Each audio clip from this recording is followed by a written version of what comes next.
Tifamaa jecha Khaaliqaa eegamaa booda fi duraan dhugaa yoomuu hin shakkamne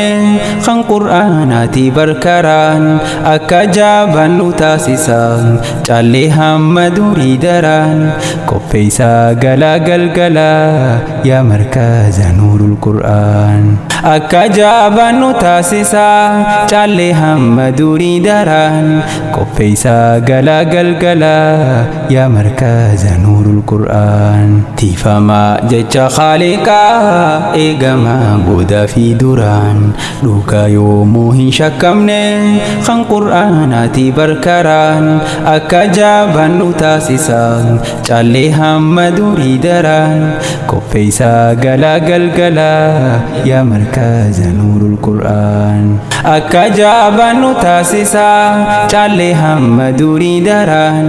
qopheessaa galaa galgalaa yaa markaza nuurul qur'aan alhamdulillahi rabbi arjaa waa kenneen fitanne dimbareeda gaarii kana gaarummaa keetiin arganne ati gaama keetiin barwaa kennaatee nuttiin kuusanne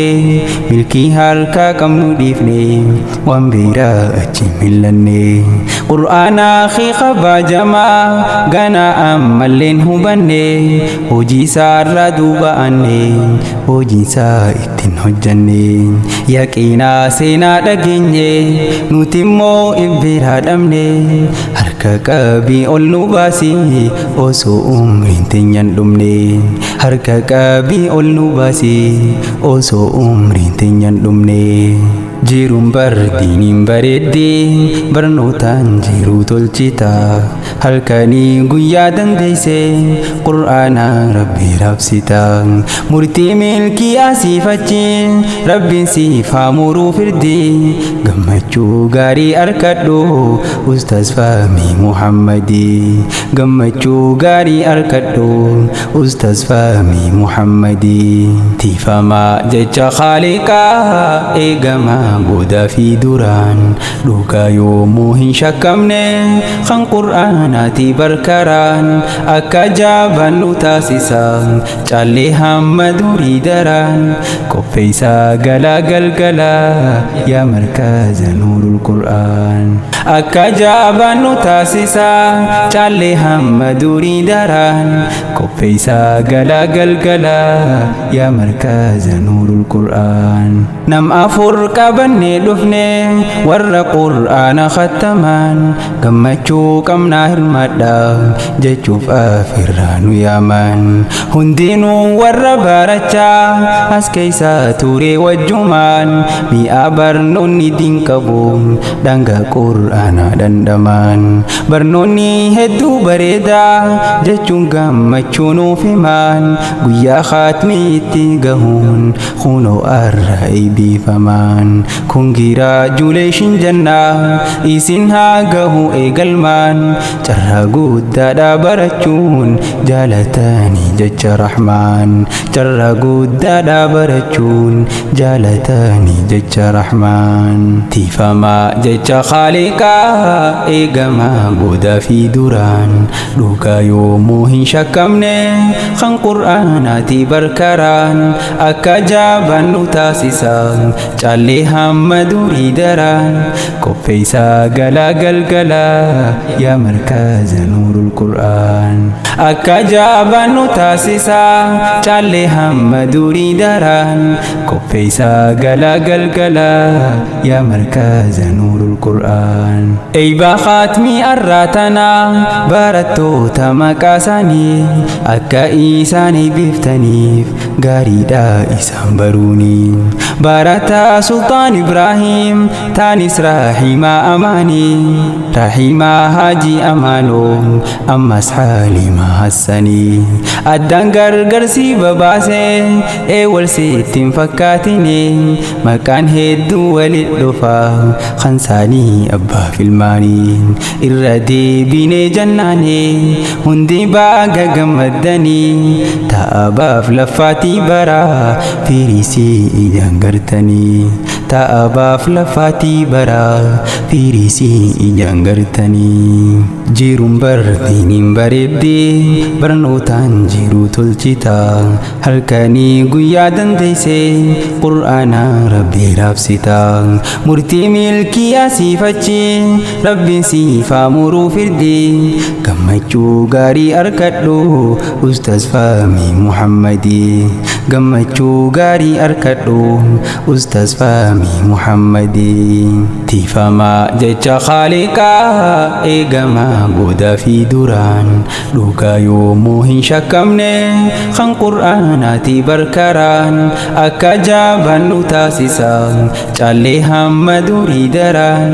qopheessaa galaa galgalaa yaa markaza nuurul qur'aan akka jaabaan nu taasisa caallee hamma durii daraan qopheessaa galaa galgalaa yaa markaza nuurul qur'aan barnoota wajjin dhalanne namu walumarraa baree ifiin hin baranne ja'an namaan nuun lafaa ture barsiisaa keenya qaaliidha ilmi markaza nuuf jaare halkan guyyaa nu laffa'e barnootaan nurraa jijjiire eegaa rabbiitii barnamne barnootarra nu gargaare galatoomi nuuf ja'iini ustaazaa sammuu nu qaree waan lubbuu isaatiin jaallatu nuun fedhee nullee baraare isaas nuuf haa gammachiisu rabbiin taansaa tolchee hire waan lubbuu isaatiin jaallatu nuun fedhee nullee baraare isaas nuuf haa gammachiisu rabbiin taansaa tolchee hire tiifamaa jecha Khaaliqaa eegamaa goodaa fi duraan dhugaa yoomuu hin shakkamne kan qur'aanaati barkaraan akka jaabaan nu taasisa caallee hamma durii daraan qopheessaa galaa galgalaa yaa markaza nuurul qur'aan akka jaabaan nu taasisa caallee hamma durii daraan qopheessaa galaa galgalaa yaa markaza nuurul qur'aan itti fuufanii ammallee jarri yaada fi ibsachuu baganuu waliin qoddatan hundinuu teenya gammachuu silaas namni waliin ture iddoo takkatti barachuun hin dhiisuu obboleewwansaa hundaahuu galatoonfachuu amiirraaniif koris tahee hin taatan isin dagachuu jazaan keeysan waan gaariidha rabbiin isiniif haa galchuu barattoota asii hundaaf tokkummaa feena dhaammachuu haada tokkummaa sirritti qabdanii namuu cimsachuu haada tokkummaa sirritti qabdanii namuu cimsachuu jiruun bardiiniin bareeddee barnootaan jiruu tolchita halkanii guyyaa dandeessee qur'aana rabbii raabsita murtii milkii asiifachi rabbiin siif haa muruu firdii gammachuu gaarii arkadhu ustaz Fahmii Muhammadii gammachuu gaarii arkadhu ustaz Fahmii Muhammadii tiifamaa jecha Khaaliqaa eegamaa goodaa fi duraan dhugaa yoomuu hin shakkamne kan qur'aanaati barkaraan akka jaabaan nu taasisa caallee hamma durii daraan qopheessaa galaa galgalaa yaa markaza nuurul qur'aan akka jaabaan nu taasisa caallee hamma durii daraan qopheessaa galaa galgalaa yaa markaza nuurul qur'aan tiifamaa jecha Khaaliqaa eegamaa goodaa fi duraan dhugaa yoomuu hin shakkamne kan qur'aanaati barkaraan akka jaabaan nu taasisa caallee hamma durii daraan qopheessaa galaa galgalaa yaa markaza nuurul qur'aan akka jaabaan nu taasisa caallee hamma durii daraan qopheessaa galaa galgalaa yaa markaza nuurul qur'aan